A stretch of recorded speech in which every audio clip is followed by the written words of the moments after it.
మీ అందరికీ నా హృదయపూర్వక వందనాలు. చెమ్మగలిగిన దేవుని పిల్లారా, మీరు హృదయాలు వెలిగించే మాటతో ఎక్కువని మెద్దకొచ్చున్నాను కనుక మీరు నేను కలిసి ప్రభు మాటలు ధ్యానం చేసుకుందాం.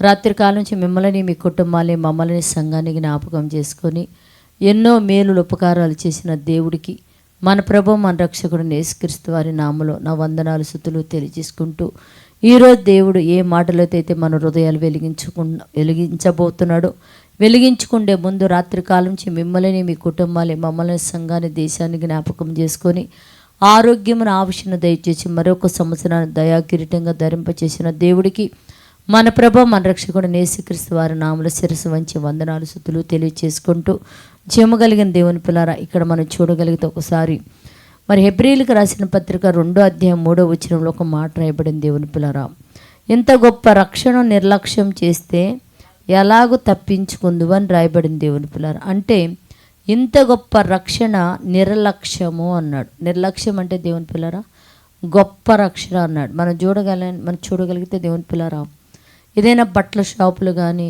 ఏదన్నా వస్తువులు కానీ గొప్ప ఆఫర్ పెట్టారు అని చెప్పంగానే మనం అందరం పరిగెడతామా లేదా? దేవుని పిల్లారా, పరిగెత్తుకుంటా వెళ్ళి మనకు నచ్చినవి తీసుకొని, నచ్చిన కలర్స్, నచ్చిన వస్తువులని తీసుకొని, అమ్మో ఇంత తక్కువకి వచ్చిందని చెప్పేసి తిరిగి మనం సంతోషంగా ఇంటికి వస్తాం.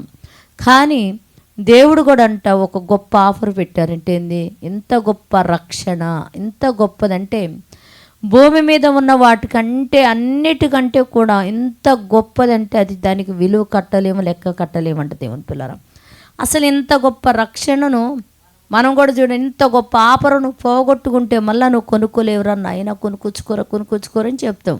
దేవుడు కూడా మనకేం చెప్తున్నాడంటే, ఇంత గొప్ప రక్షణను నువ్వు నిర్లక్ష్యం చేస్తే ఓరే నువ్వు ఎలా తప్పించుకుంటావురా నాయన.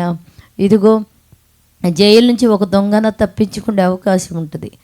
శిక్ష తగ్గిపోయి ఏదైనా ప్రమాదంలోకి వెళ్ళిన ఒక వ్యక్తి ఎట్లొకట్లా ట్యాబ్లెట్లు వేసుకొని మళ్ళీ బతికే అవకాశం ఉంది. కానీ యేసుక్రీస్తు అనే రక్షకుడు ఆ రక్షణ, యేసుక్రీస్తు అనే రక్షకుడిని ఆ రక్షణ కానీ నువ్వు నిర్లక్ష్యం చేస్తే అసలు నువ్వు ఎలా అనుకుంటున్నావు అని చెప్పేసి దేవుడు మాట్లాడుతున్నాడు. అంటే భూమి మీద ఎవరి చేతుల్లో నుంచైనా నువ్వు తప్పించుకునే అవకాశం ఉంటుంది, కానీ దేవుని చేతుల నుంచి తప్పించుకునే అవకాశం లేదని చెప్తుంది దేవుని పిల్లలు. కనుక ఇంత గొప్ప రక్షణను మీరు నిర్లక్ష్యం చేయక యేసుక్రీస్తుని సొంత రక్షకుడుగా అంగీకరించి రక్షణ పొంది నిత్య జీవములోకి ఆ రక్షణలోకి మీరు వెళ్ళేవారిగా ఉండాలని మనవి చేద్దాం. దేవుడి దగ్గర ప్రార్థన చేద్దాం. కళ్ళు మూసుకుంటే, చేయగలిగిన కృపగలిగిన మా తండ్రి, మీ దయగలిగిన నామానికి వందనాలు నైనా.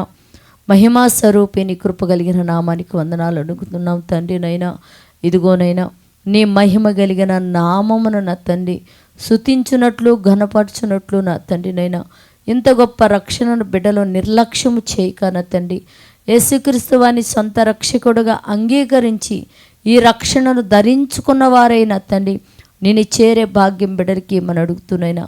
ఎంతమంది అయితే నాయన భూమి మీద రక్షణ లేకుండా నీ మాటలకు ఎదురు తిరిగి నిలబడి ఉన్నారు, అట్టి బిడ్డలు మీరు ఆకర్షించి 2025 సంవత్సరంలో భూమి మీద ఉన్న ప్రతి బిడ్డ కూడా రక్షణ పొంది నీ వైపు తిరిగే మహాభాగ్యం అనుగ్రహించి సహాయం చేసి మీరు మహిమ పొందమని మా రక్షకుడు నీ కుమారుడైన యేసుక్రీస్తు వారి నామములో ప్రార్థన అడుగుతున్నాం తండ్రి, ఆమెన్.